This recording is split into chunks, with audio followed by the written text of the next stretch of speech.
This is live. It looks like the stream was deleted. What? What's this? What's it talking about? Go live. It's live now. It says live on my side. All right. Yeah. Are we good? All right. So welcome everybody. I'm Rob Richardson. It said my stream deleted. I don't know what's going on there, but maybe one's up there. Gabriel, you can see. Make sure we get reconnected there, but I think we're good. Everybody, welcome to the AI and Data Talk. This is round 2, and we have Chris Carper, who is a friend of mine, attorney brother with Sigma Sigma, fellow UC alumni, and also the director of customer success at Microsoft. How you doing, Chris? I'm doing terrific, Rob. How about yourself? Torch and hammers, brother. Yeah, Torch and Hammers. It's good to be here, man. That's great to be here. Have you. Yeah, it's good to have you in the building, and want to just we're going to talk today about your role at Microsoft's leadership and all it's doing for AI. Obviously, one of the major players within AI within the world.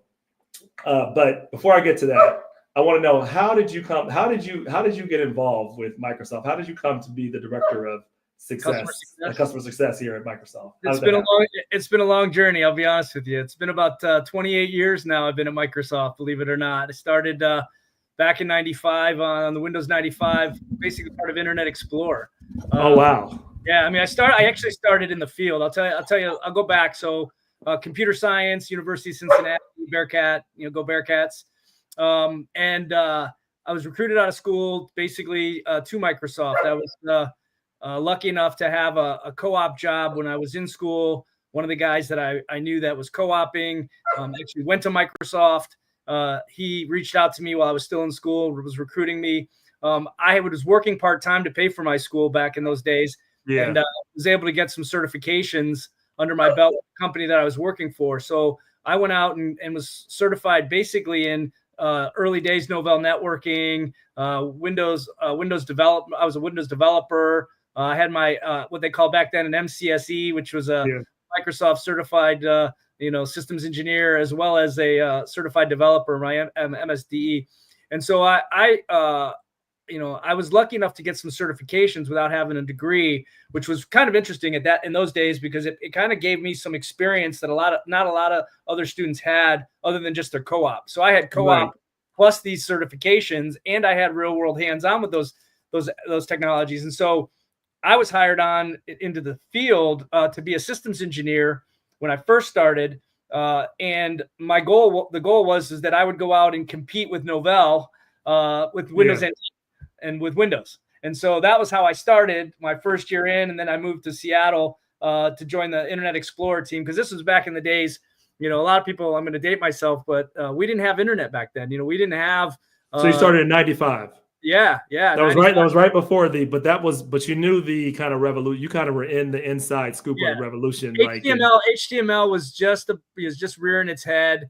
I was lucky enough to be part of, understanding networking, because I had a job that worked with local area networks and really creating the PC to PC connection back then. And so I was able to kind of learn and evolve with that space as it grew. And so HTML was this new thing. You could have a box on a screen or a button, but they didn't do much back then. JavaScript was not even in existence at those times. And then it kind of evolved. And so, Microsoft had an aha moment. Bill Gates wrote this revolutionary paper to the company that said, we're going to embed internet in everything we do, because the internet, he saw the promise of what the internet could be. Yeah. And so I got started in it early, was fortunate enough to have local network experience that just transitioned and basically allowed me to transition into, what was the modern day internet. And so for me, it was a fun time, because it was all net new, right? It was definitely one of those, I would say, key pillars in technology, right? In terms of adoption of technology, this is one of them. Mobile was another one. Cloud computing would be one. Obviously, we're on another one now, right? This is a good transition, Chris, into the next question. Yeah. Right. In terms of that was obviously a game-changing, industry-changing, world-changing moment. Not sure if we all appreciated how much our world would change, and it did. I wonder how you compare that experience to the beginning of the internet to what is happening right now with the new AI revolution. You talked about the new revolution, which is AI. You talked about that bold kind of proclamation that Bill Gates put out that everything would be the internet would be incorporated into everything, and then eventually that turned into a computer on every desk for everyone, right? Yep. I wonder if you have a thought about what the AI revolution looks like compared to that. Yeah. Very similar, I would say, right? I think if you think about AI today, people think AI, most people that are in technology understand the whole notion of, a GPT or chat GPT now as a subset of AI. But we use AI every day. It's embedded into everything you use, whether it's your mobile phone, if you're searching for a flight to, booking a restaurant reservation. There's lots of pieces of AI today already implemented. Very similar to back in those days where people were just figuring out how to develop with HTML and integrate and build, web interfaces. This is very similar. I feel like, the technology is moving fast, if not faster than back in those days. So you feel it is fast? I definitely feel it's faster because people were like, yeah, obviously no one thought the internet would be the internet, but you think it's moving much faster. Oh yeah. I mean, it's just to put in perspective. It took the internet to reach 100 million users. It took it 7 years or 7 years to reach 100 million users. And it took ChatGPT 2 months. Oh, so think about the curve on that, right? And it's only going steeper, right? Because the way things are moving. If you think about like ChatGPT, it first started with just text input. Now you can drop a document in there, right? So it's multimodal, right? So AI has evolved quite a bit in a short period of time, and the AI scale is just phenomenal. And Satya talks about AI scale. It's amazing to see how that's compared to things like Moore's law. For those that don't know, Moore's law was the notion that the number of transistors on a processor would double, every 6 months. And so, which means the speed of the processor gets faster. So, again, AI scale is like 10x, 20x that. So there's a huge curve now in terms of speed, with AI. So I feel like it's similar in the early days of, just getting started and kind of going in terms of like consumption, but the technology advancement is much faster, and so you're going to get better use cases out of it. So let's talk about the use cases. So when some people look at ChatGPT, is there something I can go in and just write a better email marketing kind of campaign? I think that is a important use, but there's a lot more uses. From a business practical standpoint, you got the average, let's say, medium to small business. Like, how should they look at integrating AI, and what are some useful basic level applications that people should think about when it comes to AI and implementation with their business? Yeah, well, I mean, I think when you look at AI as a whole, right, an organization that's thinking about AI, looking at AI, I mean, the first thing is to come up with a strategy and to think about what are my use cases for AI, right? Now, there's a lot more that has to go into the adoption of AI within an organization. Obviously, the data which powers, the LLM, the LLM feeds off data, right? So you have to be able to have your data organized in a way that allows you to utilize the power of AI. So, organizations that want to get started first have to look at their data and make sure that they have the right data sets and it's organized in a way that allows them to use AI on top of it. Because if you have garbage data in, you're going to get garbage data out. So you have to make sure that you've cleaned and scrubbed your data in a way that's good for the use cases. And that's why I say start with the use cases. Figure out, what can you do? And there's a lot of different use cases out there. I focus on retail industry as an example. And in retail, there's use cases like inventory optimization. That's one use case. How can I make sure I know when I'm out of stock? I know when I can order inventory. I know where my inventory is. You can do a lot of things with AI to understand where your products are and be able to get real-time insights out of it. And so in retail, that's just one example. There's also personalization, right? Making sure if I use, say, example, the Kroger app, and I want to find product, it knows more about me when I log into that app using AI in the background, right? And the use case is really trying to understand the consumer better so that you can provide real-time, product sets and things to it as an example. So the notion that, organizations that want to get started with AI, they first should start and think about the use cases. Then I think that you transition into, okay, from a strategy, from a company perspective, it starts at the top. Like it has to have buy-off from every level within the organization. And you should create a model where, if you're small to medium, it's easier because you have less, less boundaries of exactly protection to deal with. But ultimately, having an organization that's structured in a way that can make quick decisions, but create a good strategy, have buy-in in the strategy from all the stakeholders that are interested in deploying AI, and then pick one or two use cases that you can quickly prototype and find an ROI on, right? Right. So those are things that you can start with. Right, Chris. And I think, this is a great opportunity, just like the internet revolution brought on some new players. So Internet 1, Internet 2, Internet 3. Like Internet 1 was just the basic bringing stuff online. The first people to do that right, do it secure. I don't know. I'm trying to remember. Amazon obviously is one of those people, right? And some of those others that became winners initially. Then it went to stage 2 where it became more centralized, and those folks were able to like build off of the prior success. The Facebooks, I'm thinking, the Airbnbs. Mm-hmm. They were able to move faster than other companies that could have built those companies, right? Yeah. And Google could have also, just to give you an example, Google could have built a lot of those things, but didn't do it for the reasons you said. So I look to tell people like these small to medium-sized companies, if you are willing to embrace this knowledge, learn it, adopt it, you can move faster than your competition for the reasons you stated. Like a lot of big enterprises, yes, do they want to use AI? Are they going to use AI? Of course. But they have to come over all of these barriers to say, like, because they're worried about making a mistake more than they are innovating. So this could be your opportunity. I think in this when people talk about the opportunity in this current environment, that's how I look at it. Like some people are so cautious that they're not going to take the opportunity. Yeah, a couple of things to that, right? First, I think startups. I think you're spot on. I think the startup of today is just going to be AI enabled, right? I think if I were starting a new company today or creating a startup, I mean, AI would be at the center of everything that we do, right?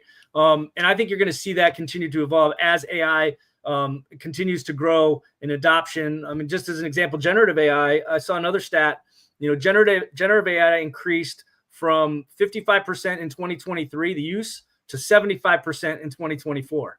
Wow. So taking generative AI as just one example, right? We're seeing financial services, media, telecom, retail, consumer packaged goods adopt. These are companies that have been around for years, are adopting and bringing AI into their organization. But startups will just start out of the gate with AI, which gives them kind of an advantage, right? Absolutely. Because I mean, obviously you got to have data, but they'll create data as they go, and that data will just naturally flow into the models, and they'll be able to create new models that, again, expand the power of what they're building, and they can do it quick, fast, rapid. Absolutely.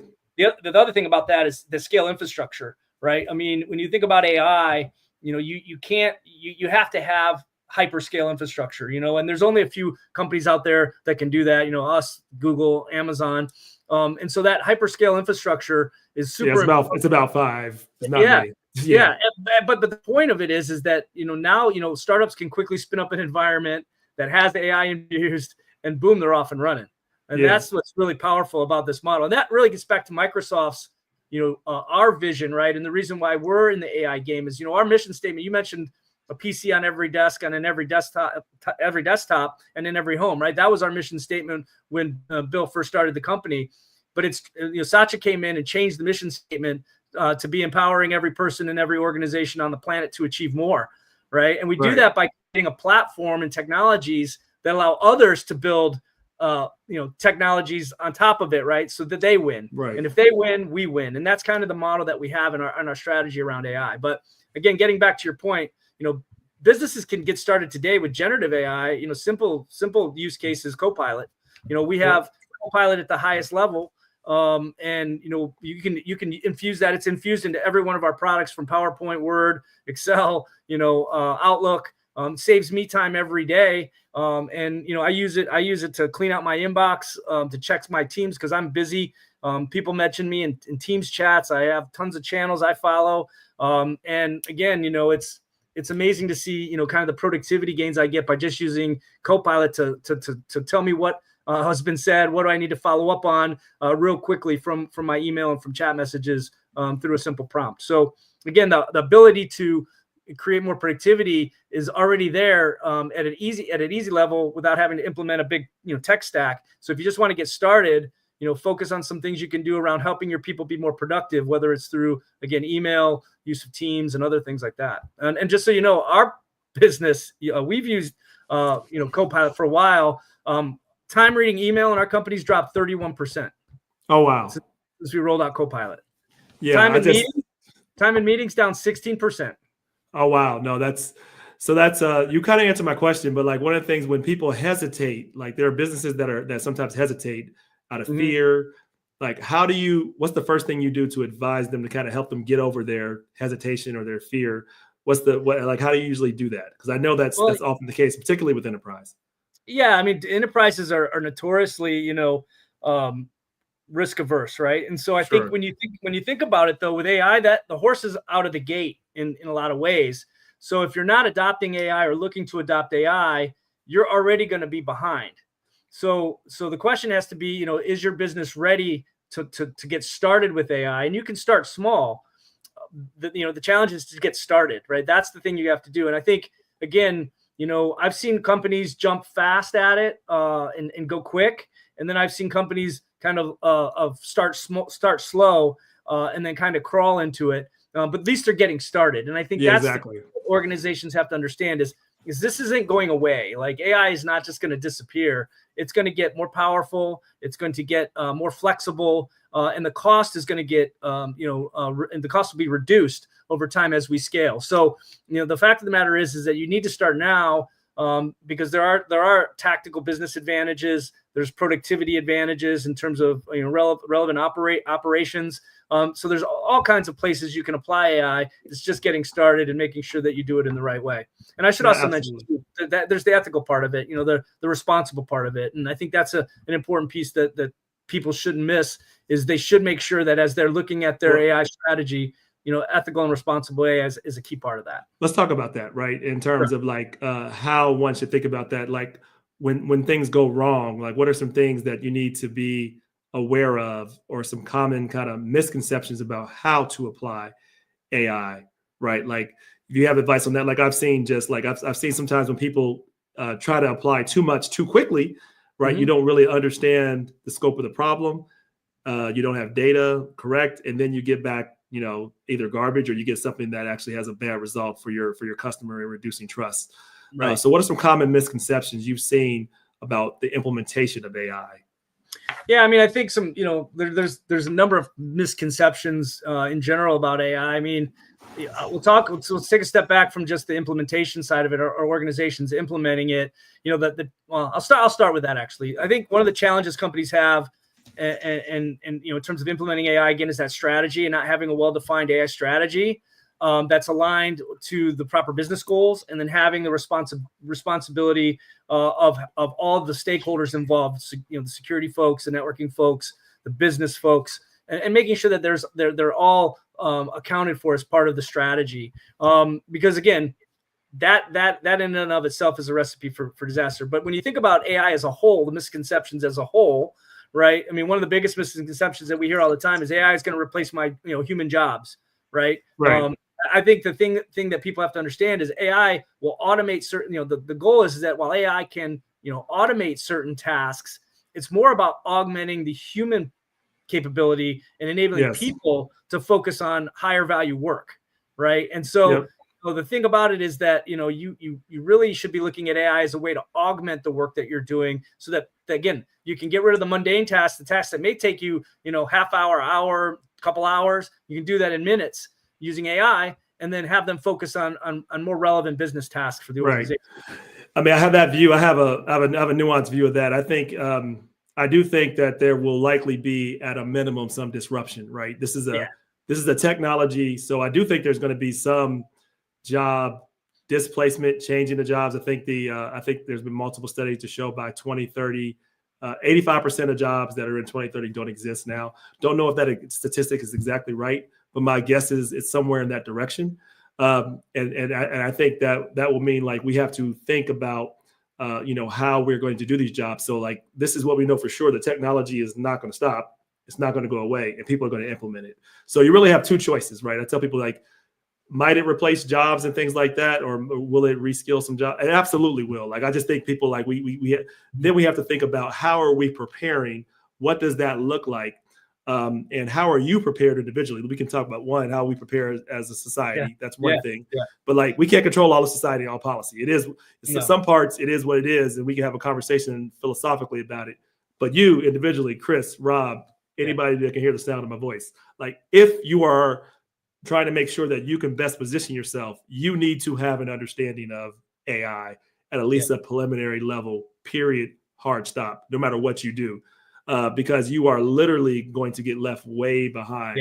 And it's only moving faster. So I tell people, like, you could be right about it replacing jobs. So is it better to know how to do it or not how to do it? So, because then you can at least understand how the technology is working and how you can best position yourself in this ever-changing environment. Yeah, no, I don't disagree that there'll be disruption. I do feel like, the way, again, it gets back to, the implementation of AI and, having a clear strategy around it for your organization. Obviously, if you can take, a job that, could be replaced by something that uses AI, and then utilize that human capital somewhere else within the organization to do better things. I think a lot of organizations are looking at that. I do think your comment about 2035.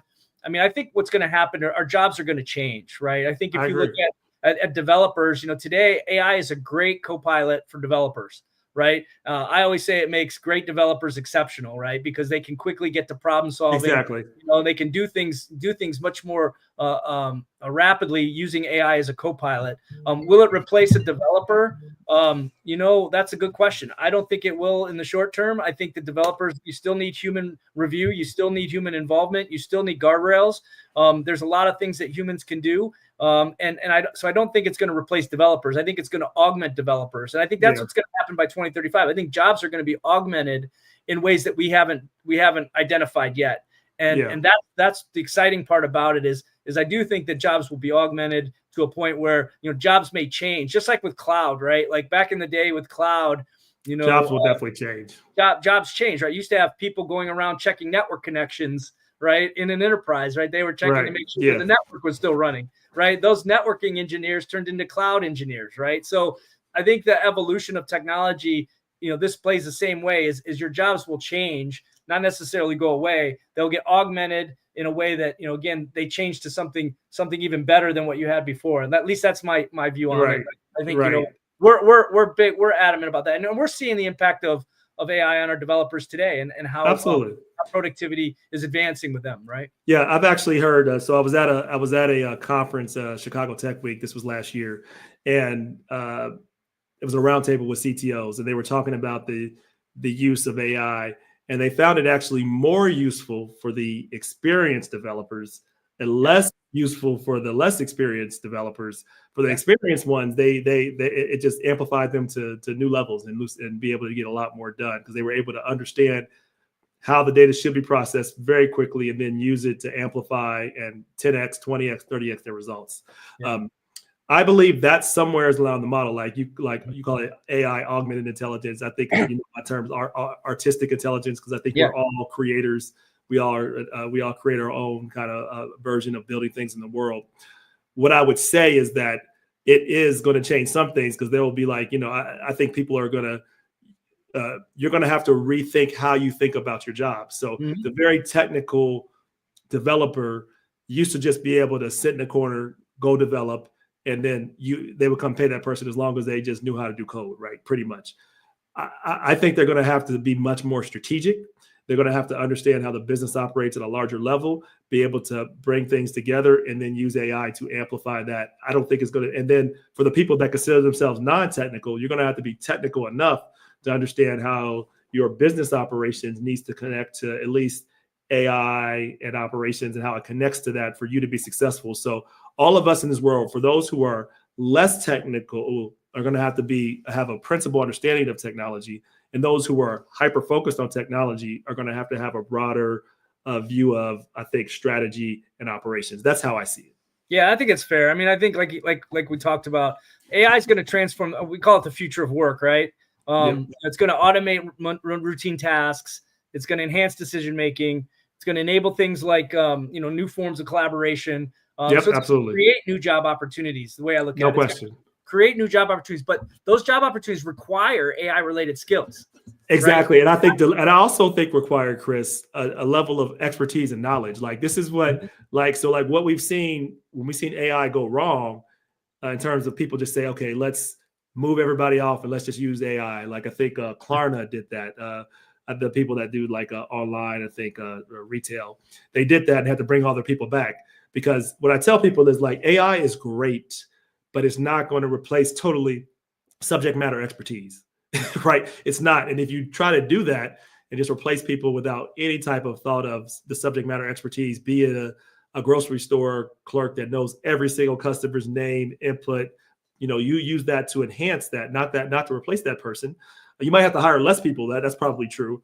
But like replacing and just wholly removing your subject matter experts, we've seen that go wrong multiple times. So one of the things I've seen go wrong from organizations is thinking that AI is a complete replacement for people. I think that's a mistake for sure that you've seen often too. It sounds like.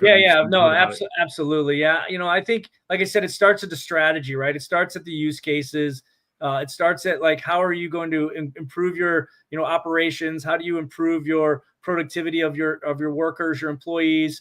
Looking at how do you do like those mundane tasks, routine tasks? How do you automate that? I mean, there's a lot of different areas that organizations are using AI today. I mean, Home Depot uses AI, to enhance its customer service and support operations, right? As an example, Eaton uses Copilot today to automate the creation of their standard operating procedures that used to take hours to just 10 minutes, right? So there's things like that AI is going to be really good at, and organizations should think about those types of things when they're thinking about the adoption of AI today. Again, it's going to continue to evolve over time. But again, if you continue to think about it as not saying the word Copilot and in general to sell Copilot, but if you think of it as it's okay. You work for Microsoft, you can sell Copilot. As the Copilot, which again, the name is apropos, right? It's your Copilot to help you get your job done more efficiently and better. Again, that's going to continue to happen, and your job's going to evolve over time.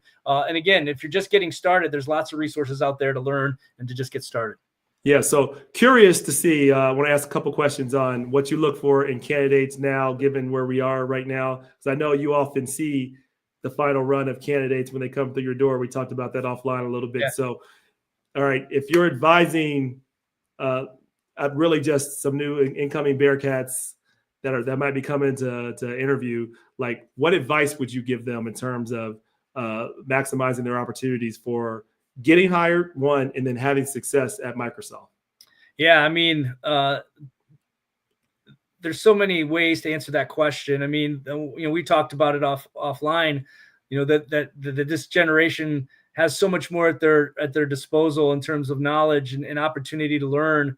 If you're up and coming and you're looking to get into technology, I mean, things like data science, data analytics, having skills certifications in those areas, if you can get them, there's lots of free learning out there, to get those certifications and to kind of get that education, because those are the skills that are in demand today. You think about being able to design LLMs or to engineer data, all those skills are very useful today in this world of AI. And so, I would highly recommend that, if you're looking to get into this field, you should definitely look at data science types of certifications, and using the Microsoft stack. Microsoft learn.microsoft.com is a site that you can use to get trained and skilled on the Microsoft AI. That's free, right? That's right. That's free. Yeah, it's learn.microsoft.com. Yeah, learn.microsoft.com, and we have tons of pathways that you can take, whether you're a specific, you want to go to a specific topic, or you want to actually go through a whole certification path. You can do that, and I highly recommend that. Those are the skills that we're looking for today. And it's amazing to see the types of talent that's coming out of these universities.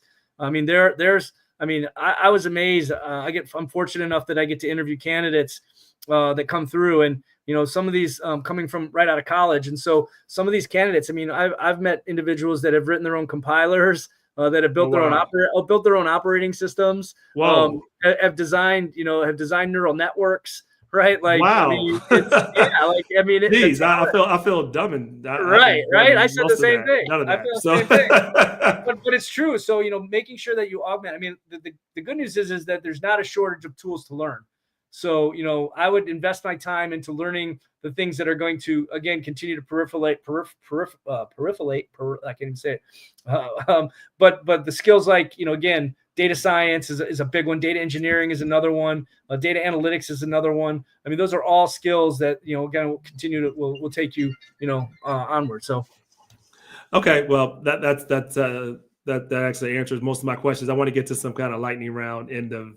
I just got to learn some things about you. So, all right, who's most shaped your values and as a person? Who's most shaped my values as a person? My mom. Okay. When I think about the things that she's instilled in me in terms of my work ethic, in terms of the way I treat people, in terms of the way I look at the world as a whole, in terms of equality. There's a lot of things like that I learned from my mom. And she, rest in peace. She passed away in 2009, but a lot of those things still resonate with me in terms of the things that she said to me as I was getting older, and even after I started at Microsoft. So, yeah. What's some advice you would give your younger self, and what advice would you ignore? My younger self was pretty crazy. I didn't really think a lot about my future in terms of what I would be doing. If you told me when I was in college that I'd be working at Microsoft, I would have laughed, right? Like what? Like, are you kidding me?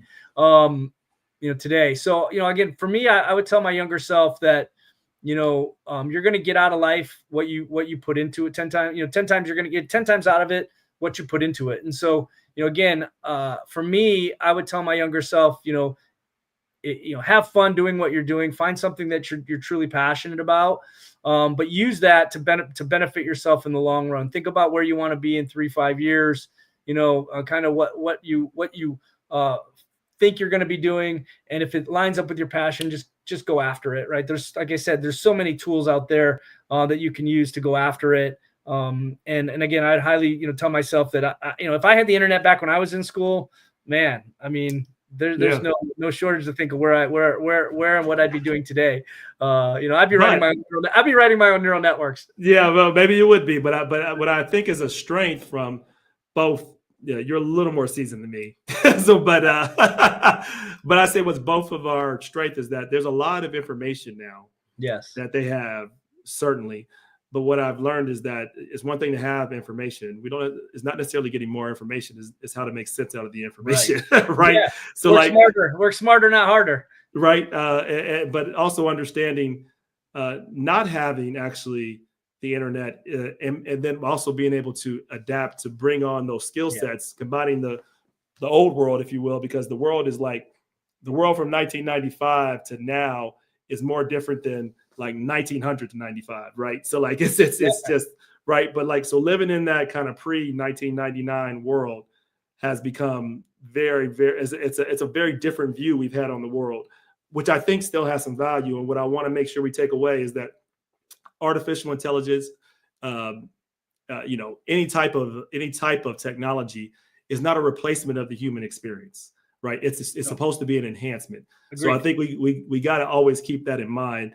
And I think sometimes this generation struggles with that because they've grown up just with that in a world where everything is on your phone at every single moment. And I can say, thank God that's not the truth. That's not the case for me or you, I can guess. That you said some of your crazy days. It's all documented now. So thank God that that's not the case. That wasn't the case, at least with me. Exactly. Yeah, no, I completely agree with that. I mean, and again, I would tell, this younger generation too, that, it's not easy, even because you have this information, siphoning through all of it and trying to get to the relevant information, again, can be challenging because of the pace at which technology is moving. But my suggestion would be is, hey, there's tools out there. I mean, AI is good at filtering lots of information. Use the tools, right? They're out there. Get familiar with them. Use them to help you advance yourself. I mean, you can learn a lot. Learn.microsoft.com. It gave you can go there and learn everything. MIT has a free course too, by the way. Yeah, MIT's courses are available for free. Absolutely. You just don't get the degree. But you don't need the degree per se to learn how to use it. That's what and I want to tell people this, and I want to preach it to the mountaintops. You don't have to be quote unquote technical, whatever that means. That is evolving. You just have to be willing to learn how to learn. That's all. Yeah. That's all. Absolutely. Right? Yeah. I mean, again, there's a lot of introductory courses. So if you don't have a technical background, take some introductory courses on AI and machine learning. I mean, machine learning has been around for a long time. And is the basis, basis for a lot of the stuff that we have today. So get familiar with introductory courses on that. And like I said, the online courses and learning paths are out there to cater to people that are just learning, because there's a huge gap in terms of the number of jobs needed, to be fulfilled, in this data rich environment. And so we have to make sure that, the folks coming in from universities are getting the right skills so that they can be valuable resources to organizations. And it's an exciting time. I'll be honest with you. It is. It reminds me of literally .com era, right? It's that type of energy, right? Because I think no other era really had that, because the kind of, when it went to the mobile part, people were building a lot there, but the beginning, when people were like, oh my God, this is like, I remember, like, this is going to date me, but like, so if anybody remembers Napster, so Napster was the prequel to what's on your iPhone now, how you listen to music. So it was an online service that you can just see, and you can listen to any type of music. And I was like, this is incredible. We were listening to the music that we just had, like, from 10 years ago. We could just get whatever music we wanted. And now that was shut down because it was illegal and did other things. But often, right, that's what happens with innovation. Like, it disrupts things. But that's the model now, right? There's nobody that buys a CD. We're going to see those type of disruptions, change of models happen. But instead of it taking 5 or 6 years, it could take 6 months to a year, right? Yeah. That's the type of speed that we're moving at. So a couple of questions I want to get to. I want to get this question they have up here, then one kind of final wrap-up question, and then we can wrap it up here. So Gabrielle is asking, because this is one of the questions, as AI becomes more autonomous in decision-making, how should companies balance AI marketing, personalization versus consumer privacy, ethical concerns, or anything like that? How do they balance that out? Yeah, I mean, this gets back to the whole ethical AI conversation that we were having before. I think it starts at the beginning, right? When a company is implementing AI or looking at AI, you should make sure that the AI principles are there. In our case, we have documentation out there that we've used on our own, that we actually use for responsible AI to set up our frameworks and our approval process for the way AI is implemented in all of our products, to make sure that it provides fairness, reliability, safety, privacy, security, inclusiveness, and transparency and accountability. Those are the core principles for us in responsible AI.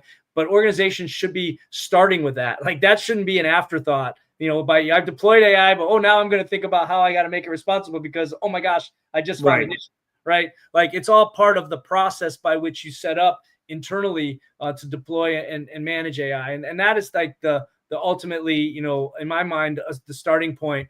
And we provide, comprehensive, there's lots of guidance out there for businesses to ensure responsible AI use cases, in things like customer data and privacy. And we have tools out there. Our Trust Center, you can go to Microsoft, just search Microsoft Trust Center. There's a ton of documentation out there around it. But again, implementing and having responsible and ethical AI as part of your, AI implementation is critical. And large organizations are creating these centers of excellence, AI COEs, we call them. And that is basically where you bring everybody from across the company that has responsibility or decision-making authority, whether it's business related, it's IT related, legal related. All of the key stakeholders are together as part of the COE, and they are focusing on all the areas for responsibility, for the ethical pieces of implementation of it, the security pieces of it, as well as the data, the data side of it, the networking side of it. All of those things are discussed and part of that COE process. And again, there's also documentation on how to set up a COE as well. But again, it's something that starts at the beginning, and organizations need to manage that accordingly. So when I think of AI, I think of the why it's extremely important to have your vision clear. Clarity of vision, my friend Noel says it all the time, is the most important thing that you need to do, because you have a technology that essentially can learn, but it's also, I think, in a way like a child you want to groom and have its values set. So if you're not thinking, you not only need to think of how can I make my business more efficient? How can I make sure that my values for my company are infused and thought about when these large language models are implementing or making decisions? Or because if you don't, it doesn't know where to go, and it'll make what it thinks based upon any type of patterns that it predicts. That's how it works, right? Just like a kid, you don't show it the way you'll show a kid your way. They might just do something that, like, why did you do that? Well, they didn't know any better. And so you want to make sure that the LLM doesn't make some major mistake that you could have prevented because you didn't have clarity of vision. So I think, going back to my earlier point, every single builder needs to be thinking of the business operations part of it. Every leader needs to make sure it's very clear over and over again what the vision is, what the principles are of the company, what you don't want to do, and what you stand for. Right? Because if you don't, right, you're really jeopardizing more problems that are likely going to occur that the AI is going to do, because again, you didn't infuse those. So I think the basics become even more important the further we advance. Yeah, I agree with that. And I think you hit the nail on the head. I mean, it has to be part of day one. And again, in terms of the use cases and that vision, I mean, the strategy, top down, has to be, agreed upon. And again, you can start small. I mean, obviously you can take something that has a large return on investment. You can do that, but you don't have to like eat the whole apple all at once, right? Like I say, take a bite, iterate on it. There's lots of processes out there that you can employ to make sure that you're adhering to the right guardrails, or you put the right guardrails in place to protect you in terms of your implementation. And so, that it has to be a day one decision, a day one conversation. Yeah. So let's see what TL Robinson is saying. All products, including AI, need both anti and pro coding for improved control, inclusion of ethics, and elimination of biases. Ensuring that products are functional in the ways we want and not in the ways we don't want is the first line of defense. Agreed. Yeah. No, Agree with that. Yeah, absolutely. Yeah. This is why I don't see a total, we were talking to a client, and I won't disclose who the client is, but we were working on building an app and using AI, and he was telling me, well, this should only cost this much money because you could just push a few buttons, hit AI. I said, doesn't work that way. No, you can't build a big personalized app by a couple of pushes of a button and a few prompts. And even if you can do it fast, people still are going to have to get paid for the skill set and all the knowledge that they have to do in order to make that happen. But this is why, I think, at least not right now, is AI totally replacing everything? No. But is it moving fast, and must you learn how to use it in order to be competitive? Absolutely. There's, from how we teach to how we learn, there needs to be, AI shouldn't replace critical thinking, because it cannot replace critical thinking, right? But what you should do is figure out how to use AI to enhance critical thinking, right? Because there's no getting around that. This technology, we can't hide from it. Teachers can't just see it as, oh, people are cheating. No, we need to now figure out how do we use this to now teach in a different way, in a more enhanced way, because we can't just rely on a textbook that was, that's been around for 40 years when things change every 4 weeks. Yeah, exactly. I agree with you. And I think too, I mean, I've heard this analogy a couple of times. It's like the calculator. When the calculator was first implemented or instituted, schools were like, we're not using calculators, right? I still think you need to have the understanding of how it works and the underlying way to do math. As an example, you can still use the calculator to enhance the way you're doing math and to make you more productive. AI is very similar to that, right? AI is there to help you be more productive with the tasks that you're doing. And again, just like the calculator was for math tasks, AI can be used for multiple different tasks. But it shouldn't be shunned just because it's new and it's seen as this bad thing. It should be embraced as a way of enhancing productivity and again, enhancing the corporation's bottom lines, because you can save a lot of money by making your people more productive. I'll say that. And the other thing I'd say too is one thing that we didn't touch on is the skills and knowledge set for folks within an organization. There's trainings that organizations can do, and Microsoft, we do this. So for example, we all have to take, obviously our standards of business conduct training, right? Which talks about how we manage ourselves and how we work and making sure that we're compliant. But for AI, we also have training around the uses of AI and how to make sure that we're making the right decisions and we're working with the right groups within our company to adhere to responsible AI.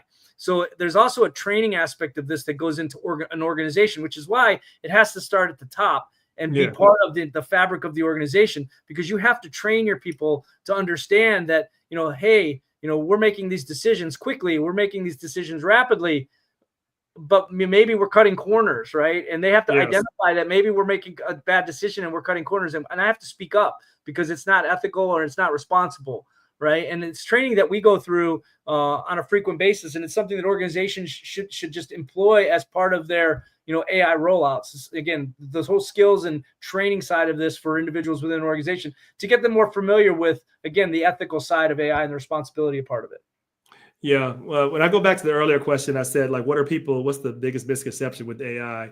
I think people are underestimating how much of an effect AI is having and will have on society. I really believe we haven't appreciated how far this is going to and is changing business, government, you name it. There's not a field that this won't be affected by.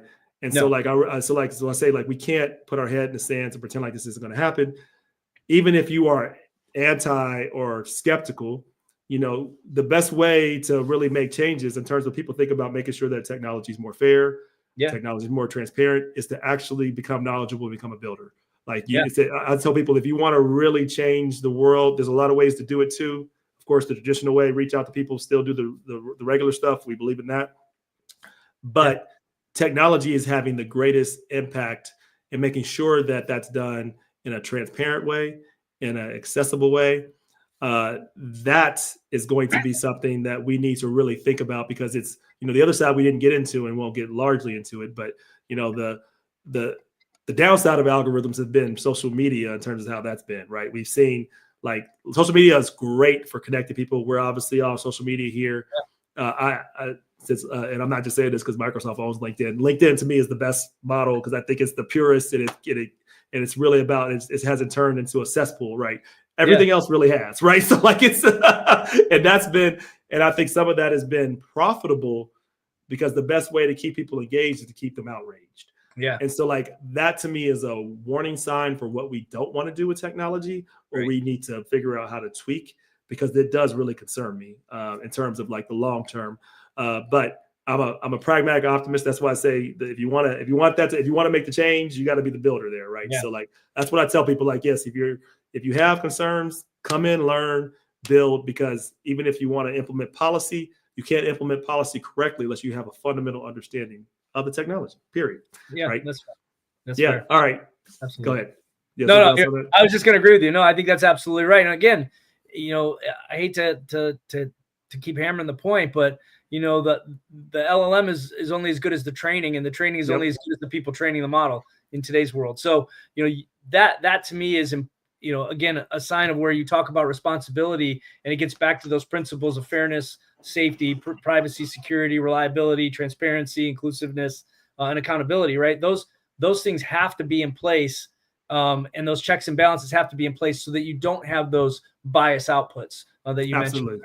and the failures, because then again, people won't trust it, and then ultimately, it's one of those technologies that potentially has negative impacts, and so you have to balance that, and that's why we focus very, very seriously on that, and we have lots of training and documentation and processes that folks can follow if they're concerned, and ultimately if they just want to get started and do it right.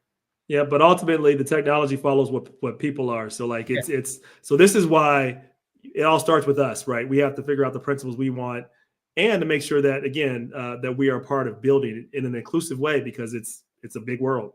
Yeah. All right. Final question. What is the next big disruption with AI? That's the final one I'll leave you with. What do you see as the next big disruption? I think the next big disruption is quantum computing. Oh, wow. That's right. Yeah, that's right. So it's a big discovery that you guys just had. Talk a little bit. That's a good way to end. Yeah, I mean, we announced this Morhana 1, which is the first quantum processor, to basically be powered by this new form of matter, a new state of matter, I should say, called a topological qubit. Without getting into the boring details, it's just the first step in having the processing power to be able to build a true quantum computer, right?